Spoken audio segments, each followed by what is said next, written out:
So in this video, we're just going to be having a look at the whole crypto bubble. We're going to be talking about Bitcoin. We're going to get straight to the point. Bitcoin right here on the daily time frame. This is also on the daily time frame. We're also going to be having a look at Ethereum right here. We're going to be having a look right here at the S&P 500. We're going to be talking about these two gaps on how they're playing a pretty big role on the action price of Bitcoin. And pretty much that's about it. So the whole crypto bubble in the last week has been pretty much down. You guys can see 30-40% depending on what assets you're pretty much looking at. On the last day, 24 hours, things have been a little bit shaky, down 5-6%, and pretty much that's about it. By the way, if you guys do like these videos, I would really appreciate it if you guys would subscribe, because guess what? 87% of people who do watch these videos are essentially not subscribed. So only 13% of you guys are subscribed. So I would really appreciate it if you guys would watch this video and subscribe. And another thing, guys, is that if you essentially sign up with my link in the description below, you could actually get a $20 bonus if you deposit $100. $100 if you deposit $500, and $200 if you deposit $1,000. So having a look at Bitcoin right here, we're going to be having a look at these charts, how this can pretty much affect your altcoin season. I know a lot of people are asking for an altcoin season.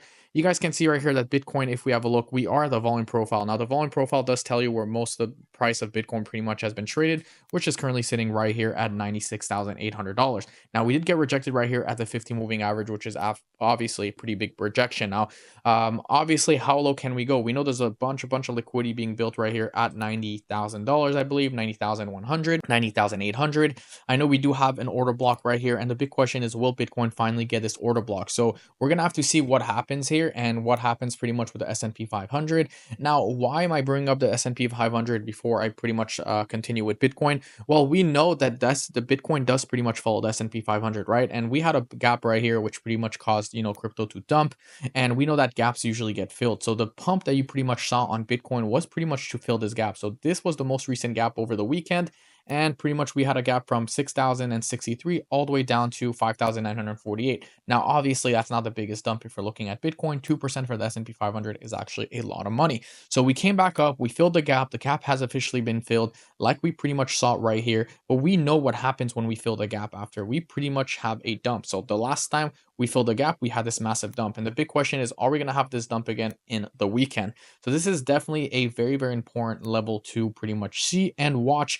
And of course, we did get rejected 3 times right here, but we are also in a form of a ascending triangle, which is pretty bullish, but we're going to have to see what happens. And of course, having a look at Ethereum, guys, if you pretty much follow me on Twitter, you probably would have made money. This was my first tweet that I said every time an influencer with 100,000 followers says the bottom is in, short that shit, short the shit out of the market. So you guys can see this tweet was done approximately right here, okay? And then the S&P 500 is pumping, hence why crypto is pumping. When S&P 500 dumps, crypto will most likely follow. We need to see a decouple completely, or decouple completely, whatever you guys want to call it. Now we know this was the pump right here, and of course on the 4-hour time frame we pretty much got rejected. If we go back to Ethereum, what happens when the S&P 500 got rejected on the 4-hour time frame? If we have a look right here on the 10-minute time frame, we pretty much tanked. Now obviously that's not a big tank, but 2-3%, guys, for Ethereum is pretty darn big. If you did a 10x leverage, you would have been up 30%. And I said right here exactly at this moment that the S&P 500 was pretty much dumping. So everything in this little green box, these were all 3 tweets worth stating or posted. So pretty much that's what's happening right here on Ethereum. So obviously nothing too crazy. We're gonna have to see what happens on Ethereum, but the chart that I really want to talk about, guys, is this one. Okay, now why is this chart so important? This is the main and last chart that I will be speaking about that will pretty much affect your altcoin season. And the reason why that is because, first of all, we do have a liquidity being built right here. This was the liquidity line, the liquidity trend resistance. We know that every time we come above this or bounced above this area, we pretty much, a bunch of people essentially long, right? But what happened when we broke it, right? We broke it, we came back down and pretty much crashed, right? That resistance or that support trend line became a resistance. You guys can see there's a lot of liquidity being built right here. Okay, so obviously the trend is either going to be bullish or pretty much bearish. And yes, over here was bullish, and as soon as we essentially came back down,